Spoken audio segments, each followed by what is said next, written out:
Bonjour à tous et bienvenue sur ce nouveau podcast de Tesla Magazine. Aujourd'hui, nous allons parler de l'action Tesla. C'est la première fois sur Tesla Magazine que nous allons évoquer l'action Tesla. Néanmoins, c'est une valeur que nous suivons depuis 2013 et nous accompagnons de nombreux propriétaires, de nombreux investisseurs sur le trading de cette action et sur les informations relatives aux performances. L'année 2020 a été particulièrement bonne pour cette action, avec plus 700% entre juin et décembre 2020. Cette valeur fait figure d'ovni sur la scène de Wall Street. Nous avons publié hier une analyse complète de l'action Tesla. En attendant la conférence téléphonique de demain, donc du 27 janvier, qui nous donnera la vision sur les performances du constructeur pour Q4 2020. Tesla Incorporation est une entreprise américaine connue pour la production de voitures électriques. Le PDG de la société est Elon Musk, qui est également PDG de SpaceX. Sur l'année 2020, comme je vous le disais, le cours de l'action a été multiplié par 700%. Celui-ci est ainsi passé de 111 dollars à plus de 850 dollars par action, portant ainsi la fortune de son fondateur, Elon Musk, à 189 milliards de dollars, dépassant ainsi la richesse de Jeff Bezos, 187 milliards de dollars.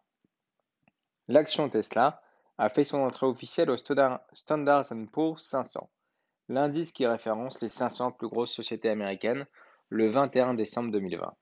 Devenue première capitalisation boursière du secteur automobile, l'envolée de l'action Tesla sur le marché boursier a suscité de nombreuses réactions. Nous allons vous proposer une petite analyse fondamentale sur Tesla. Les données générales d'abord. La capitalisation boursière actuelle de l'action Tesla est de 815 milliards de dollars. La gouvernance de l'entreprise maintenant.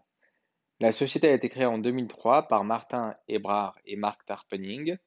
L'actuel dirigeant est Elon Musk depuis octobre 2008.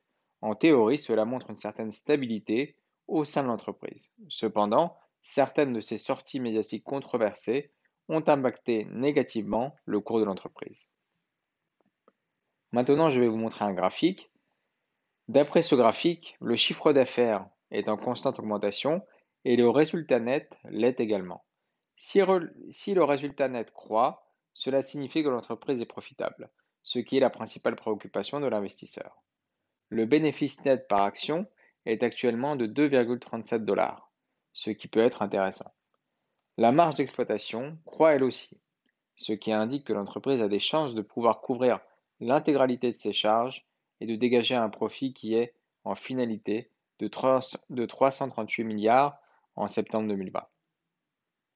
Nous pouvons voir que le chiffre d'affaires de l'entreprise est en perpétuelle croissance. Le BTDA est lui aussi en constante progression, ce qui lui donne un indice sur la profitabilité de l'entreprise. De plus, l'entreprise présente une trésorerie positive en 2020, qui peut être réinvestie dans la recherche et le développement de nouvelles technologies. Le leverage de l'entreprise est à 2,5, ce qui démontre la capacité de l'entreprise à rembourser ses prêts. Même si ce n'est pas exceptionnel, cela ne décourage pas l'investisseur. Comme nous pouvons le constater, avec l'utilisation des stochastiques et du parabolique SAR, la hausse de l'action Tesla semble durable, puisque le changement de tendance décrit par le parabolique SAR correspond au croisement des stochastiques. Le cours semble suivre une tendance haussière. Il y a la redéfinition d'un support et d'une nouvelle résistance. Cependant, l'action est perçue comme spéculative de la part des investisseurs de par les performances exceptionnelles de l'action en ces temps troublés. Maintenant, notre avis personnel sur faut-il acheter l'action Tesla ou non. Après analyse du business model de l'action et de Tesla,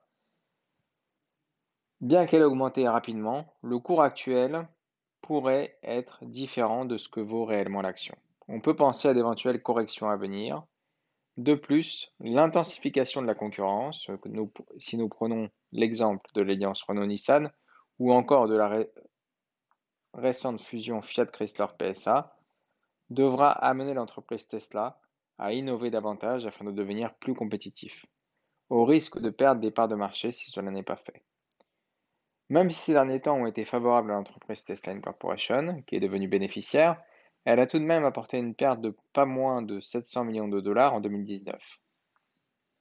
Pour pallier cette baisse de bénéfices, l'entreprise a fait des promesses aux investisseurs et aux clients, parlant de la probable mise sur le marché de taxis robots avec la conduite autonome aux États-Unis. Mais est-ce que cela va vraiment être déployé à temps? De plus, il ne faut pas oublier que les bénéfices réalisés par Tesla Incorporation sont en grande partie le résultat de la vente de crédits carbone, appelé également crédit zéro émission, estimé à un total de 397 millions de dollars. Se pose alors la question sur la durabilité des ventes de ces crédits d'émission réglementaires. Si l'action Tesla vous intéresse, n'hésitez pas à proposer votre profil investisseur sur Tesla Magazine et rejoindre le fonds Invest afin de suivre le développement de Tesla et à investir dans les meilleures conditions sur l'action.